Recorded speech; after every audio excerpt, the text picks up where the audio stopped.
Baik, dan untuk lebih lengkapnya kami sudah terhubung dengan Kasat Reskrim Polres Ciamis AKP Carsono melalui sambungan Zoom.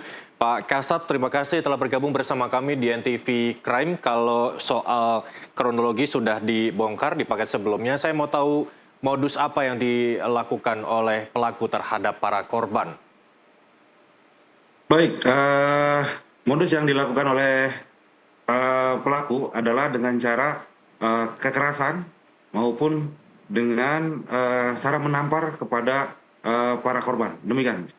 Baik, kalau kita lihat pelakunya merupakan korban dengan usia belasan, begitu. Ada kriteria lain yang menjadi sasaran pelaku, Pak Kasat? Baik, dari hasil penyelidikan kami, tentunya kriteria dari eh, tersangka ini tentunya di umur 14 sampai 15 tahun.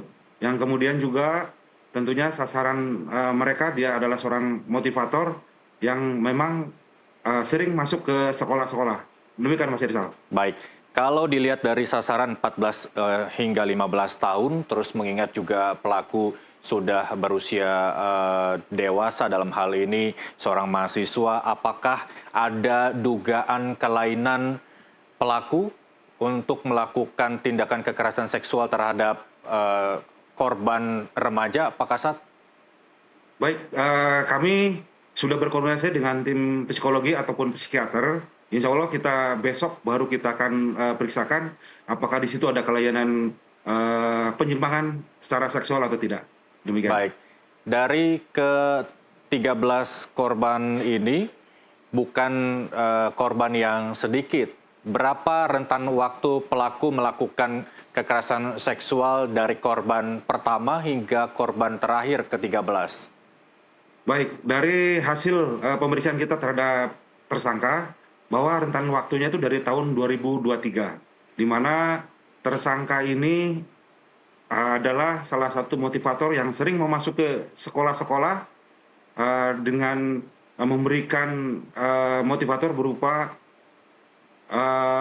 kekerasan remaja, narkoba. Demikian. Baik, dari 23 hingga 2025, which is itu udah 2 tahun berjalan, kenapa baru sekarang terbongkar, Pak Kasat? Baik, berawal dari tanggal 20 April tahun 2025, di mana salah satu korban yang bernama RH melaporkan kepada orang tuanya bahwa yang bersangkutan telah dilakukan kekerasan terhadap tersangka F, dan kemudian selain kekerasan terhadap F juga juga kekerasan terhadap seksual, dan sehingga dari situlah RH baru menyampaikan kepada pihak kami dari kepolisian bahwa selain RH juga ada anak korban yang lain. Baik, Demikian. untuk proses pengembangan, apakah pihak kepolisian sudah memanggil ke-13 korban ini untuk mengumpulkan bukti-bukti lain? Kemungkinan bisa saja ada korban ke-14 dan seterusnya?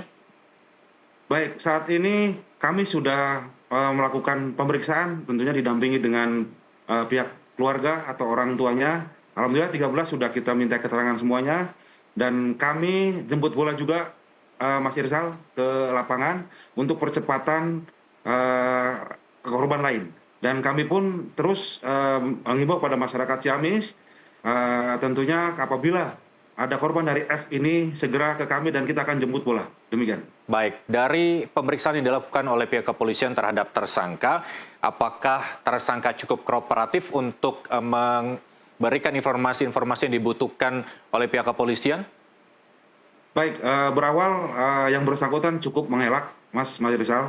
Alhamdulillah teman-teman unit PPA kami terus melakukan pemeriksaan, dan alhamdulillah pada akhirnya yang bersangkutan mengakui semua perbuatannya. Demikian.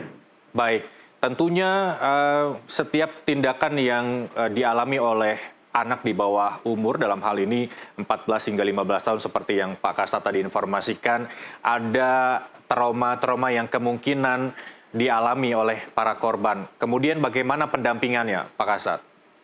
Baik, tentunya dari hasil 13 orang ini mereka cukup trauma kami sudah menggandeng instansi terkait, tentunya dari Dinas Pemberdayaan Perempuan dan Anak di wilayah Kabupaten Ciamis, dan alhamdulillah besok kita secara maraton akan melakukan konseling dan pendampingan kepada anak-anak korban tersebut. Demikian, Mas. Baik, bagaimana dengan komunikasi dengan pihak keluarga? Apakah keluarga menyerahkan pendampingan psikologis para korban kepada pihak kepolisian atau lebih ke pendampingan ataupun melakukan trauma healing sendiri? Alhamdulillah dari pihak keluarga welcome. Tentunya kita berkoordinasi dengan pihak sekolah juga, dan pihak keluarga dari anak korban menyerahkan kepada kami, dan tentunya keluarga pun ikut mendampingi trauma healing tersebut.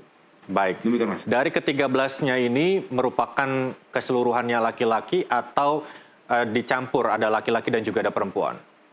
Dari 13 yang kami minta keterangan adalah semuanya laki-laki. Baik, dalam hal ini tersangka punya kelainan seksual begitu ya. Apakah kemudian pihak kepolisian juga harus melakukan pemeriksaan psikologi secara mendalam? Ada kemungkinan Baik, mungkin tentunya. pedofilia karena menyukai anak kecil dan lain sebagainya? Tentunya kami besok dari hasil psikiater dari Ciamis, insya Allah kita akan perkembangan, kita sampaikan kembali. Baik. Tadi di kronologi juga disebutkan bahwa awal mulanya kasus ini terbongkar ada tindakan kekerasan dari salah satu korban hingga akhirnya keluarga melapor. Dan tindakan kekerasan ini dilakukan apakah bagian dari kelainan seksual yang dilakukan oleh tersangka?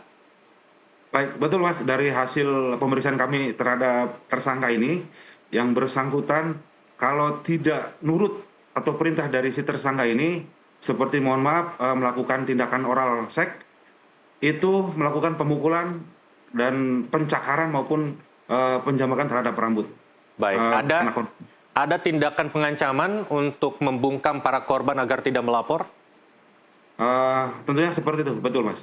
Baik, terakhir Pak Kasat, ini ada kekerasan seksual di dalamnya, terus kemudian ada kekerasan fisik juga di dalamnya. Bagaimana kemudian jeratan hukum yang diberikan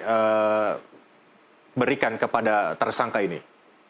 Baik, jeratan hukum terhadap pelaku ini kita kenakan pasal 78C, junto pasal 80 Undang-Undang Nomor 35 Tahun 2014 tentang perubahan atas Undang-Undang Nomor 23 Tahun 2002 tentang Perlindungan Anak, dan pasal 82 ayat 1 Undang-Undang 17 Tahun 2018 tentang penetapan peraturan pemerintah pengganti Nomor 1 Tahun 2018 tentang perubahan kedua atas Undang-Undang Nomor 23 Tahun 2002 tentang Perlindungan Anak, dipidana paling lama 5 tahun dan paling lama 15 tahun dengan denda paling banyak sebesar 5 miliar. Demikian, Mas. Baik, terakhir Pak Kasat, dalam upaya untuk membongkar kasus ini secara tuntas, pesan khusus untuk kemungkinan keluarga korban yang lain atau secara umum masyarakat di Ciamis dan seluruh Indonesia, bagaimana kemudian bertindak jika menemui kasus serupa?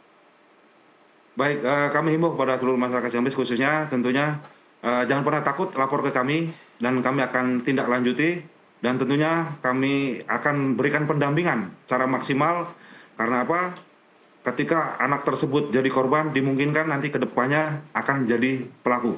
Tentunya inilah yang bisa membahayakan kepada masyarakat generasi kami. Kami pada prinsipnya di Polres Ciamis jajaran akan menjemput bola ketika ada kejadian seperti ini. Demikian, Mas. Baik, Kasat Reskrim Polres Ciamis AKP Carsono, terima kasih telah bergabung bersama kami di NTV Crime. Kita akan kawal terus penuntasan kasus ini. Selamat kembali bertugas, Pak Kasat.